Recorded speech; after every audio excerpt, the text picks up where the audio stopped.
ada lukisan seharga hampir 1 triliun di Museum Seni Rupa dan Keramik. Hai guys, kali ini gue mau ajak kamu buat muterin museum yang menyimpan karya-karya keren dari pelukis-pelukis handal di Indonesia. Yap, kita sekarang ada di Museum Seni Rupa dan Keramik yang ada di kawasan Kota Tua Jakarta. Nah, di ruangan ini kita bakal berkenalan dengan sejumlah pelukis melalui karya-karyanya. Ya udah yuk, gue udah gak sabar nih mau ngajak kalian keliling. Nah, pertama kita bakal lihat sketsa dari Henk Ngantung. Sering lihat patung yang ada di lapangan Banteng? Nah, Henk Ngantung lah yang menggambar sketsanya, guys. Ini di belakang kita ada sketsanya Henk Ngantung ya, Bu ya? Iya, betul. Wah, kita boleh melipir ke situ bentar nggak nih? Kita boleh. lihat ya.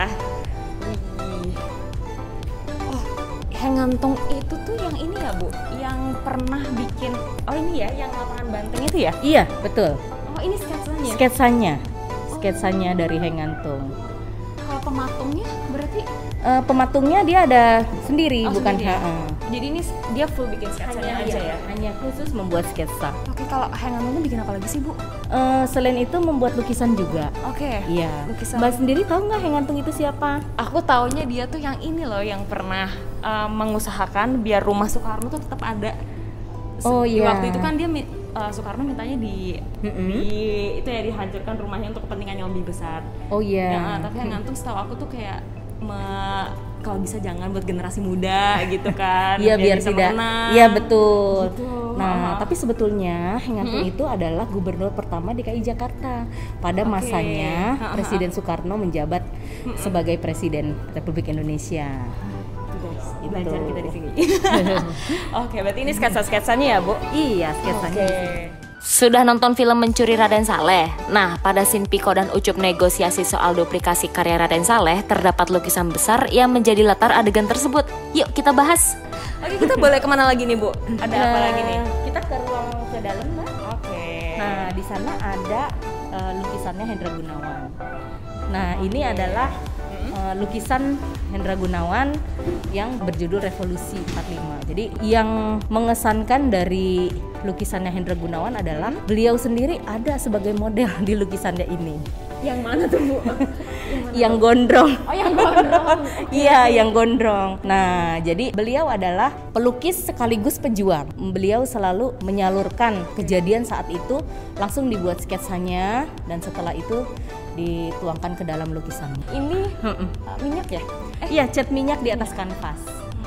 Dan kalau Hendra Gunawan membuat lukisan itu tidak menggunakan, dia tidak menggunakan ini apa kayak kan kalau pelukis rata-rata kalau membuat lukisan kan biasanya ada ini ya pakai jagrak ditaruh. Dia tidak, taruh aja di sini. Makanya dia agak kurang proporsional, bentuk kakinya lebih gede. Gitu kan tangan tangannya. Aku kira itu sebuah kesengajaan. Dan itu menjadi ciri khasnya Hendra Gunawan. Iya. Nah, ini tadi aku kan jadi teman-teman aku tuh sebelum sama Ibu sempet jalan sendiri kan di sini ya barong ya. Terus aku nanya, Bu, kalau di sebelah sini kenapa kayak mencekam gitu ya, apalagi pas lukisan barong. Iya. Mungkin perasaan Mbaknya aja seperti itu. Kayaknya aku aja yang parnoan ya. Parnoan. Karena kan memang kalau di Bali kan kita tahu ya barong itu apa gitu. Tapi kalau nggak usah dipikirin gitu kan, ini hanya sekedar lukisan. Jadi kita bisa melihat keindahannya saja gitu, dan benar-benar si pelukisnya membuat si barong ini detail sekali sampai terlihat goresan-goresannya. Benar-benar kompleks banget gitu. Iya, betul. Tapi kalau saya tidak melihat sisi seramnya gitu, tapi saya melihatnya sisi keindahan, dan luar biasa si pelukisnya membuat ini. Emang aku aja, guys. Aku aja. Ibu, aku mau nanya nih. Kan ini koleksi apa nih? Ini abstrak. Ini karyanya Popo Iskandar. Jadi Popo ini biasanya sih memang dia menyukai lukisan yang biasa. Kalau ini abstrak sih, kalau abstrak kita kan suka susah menginterpretasikannya. Nah, lukisan Popo yang lain ada tuh Mbak di situ, itu kucing. Ini karena cintanya Popo terhadap hewan kucing. Ini ya. Dibuatlah lukisan ini. Guys, tahu nggak sih kalau ke tempat lukisan gini kita tuh nggak boleh ambil gambar pakai flash, guys. Kira-kira kenapa ya? Karena cahayanya itu sangat mengganggu ini Mbak, mengganggu lukisan. Iya, jadi ini kan kalau kena flash nggak boleh juga. Iya, ya, betul, tidak boleh karena kan ini kan terlalu panas ya cahayanya. Iya. Otomatis ini kan semua lukisan rata-rata dari cat minyak. Nah, itu bahaya nanti kalau seumpamanya dia mencair atau apa karena terlalu panas akibat efek situ ya. flash itu. Betul. Merusak nanti. Merusak. Kalau megang takut mengotori segala Apalagi macam ya. dipegang tidak boleh. Iya. Karena kalau dipegang itu nanti bisa merusak catnya juga, iya kan? Iya. Kan kalau lukisan suka ada ini nih Mbak, ada yang cat-cat yang gumpel. Iya. Nah, orang iseng di ini nanti itu Berubah bahaya, karyanya. berubah gitu. Bahaya. Jadi tidak boleh, makanya kalau untuk koleksi tidak boleh difoto menggunakan flash dan tidak boleh dipegang-pegang. Nah, di sini juga ada instalasi dari lukisan pengantin revolusi dari Hendra Gunawan. Jadi kita bisa foto-foto di sini.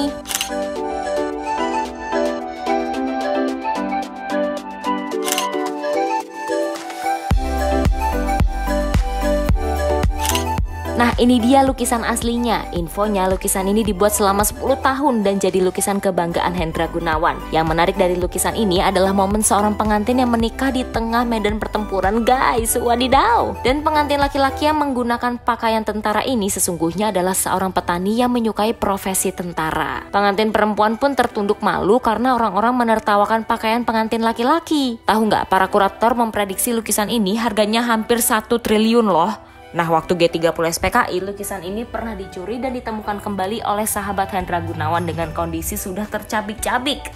Lukisannya sudah direstorasi ya guys. Oke, sekarang aku mau ajak kamu lihat lukisan Seko Prambanan. Seko diambil dari bahasa Jepang yang artinya prajurit, dan Prambanan diambil dari nama jalan di Jogja. Ini adalah yang mengintai, prajurit yang mengintai kalau musuh datang lagi nih.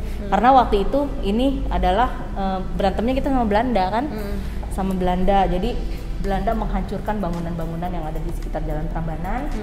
Nah, terus ini adalah orang Indonesia yang itu tadi mengintip-intip sampai pohonnya pun dihancurin semua. Ini adalah bangunan-bangunan Cina yang ada di situ. Lukisan ini ada 2 Mbak, dibuat dengan tahun yang sama. Jadi ini sketsanya dibuat pada tahun 1949, tapi dilukis kembali pada tahun 1968. Yang satu lagi ada di Istana Negara, sama aslinya. Hanya yang membedakan, kalau yang di Istana Negara ini orangnya nggak terlalu banyak, kalau di sini kan banyak. Oke, aku juga mau ajak kamu lihat karya pelukis pertama yang melukis dengan tema ketimuran, yang mengambil inspirasi dari budaya timur. Nah, lukisan Dewi ini terinspirasi dari Nyi Roro Kidul. Pelukis karya Dewi ini adalah Agus Jaya. Jadi zamannya dulu itu pelukis-pelukis banyak membuat lukisan yang temanya kebarat-baratan. Justru si Agus Jaya ini ingin menghapus kesan kebarat-baratan itu, makanya dia melukis ini Dewi. Dewi ini dia membayangkan Ratu Pantai Selatan Nyi Roro Kidul. Tapi ini bukan Nyi Roro Kidul gitu, hanya menginspirasikan. Nah, yang pasti si Dewi ini adalah sosok bukan wanita biasa. Kenapa dibilang bukan orang biasa? Dari pakaiannya. Pakaiannya serba keemasan. Terus dia menggunakan anting-anting lengkap lah ya, aksesorisnya. Ini adalah melambangkan wanita ratu atau permaisuri. Jadi seperti itu.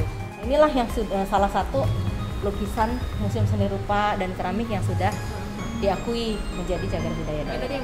Nah, di sini kita juga bisa lihat duplikat lukisan karya Raden Saleh yang melukis Bupati Cianjur. Di sini juga ada lukisan aslinya, tetapi tidak dipajang karena kondisinya sudah rapuh. Lukisannya dibuat tahun 1852 guys. Oke, itu dia sejumlah karya lukisan yang ada di Museum Seni Rupa dan Keramik. Keren-keren banget ya karyanya. Favorit kamu yang mana nih? See you on the next travel journals guys.